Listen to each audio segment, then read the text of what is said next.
குளிக்க அந்த பூமரத்து மேலிருந்து புலம்பியது யாரு?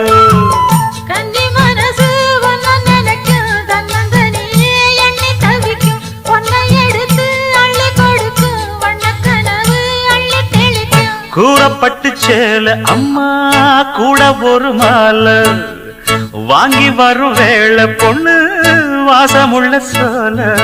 காலிய முடிக்கும் வேளைய நினைச்சு தேடுது மனசு, பாடுது வயசு. மாங்குயிலே பூங்குயிலே சேரி ஒண்ணு கேடு, முன்ன மாலையிட தேடி வரா நாளு எந்த நாளு? முத்து முத்து கண்ணால நான் சுத்தி வந்தேன்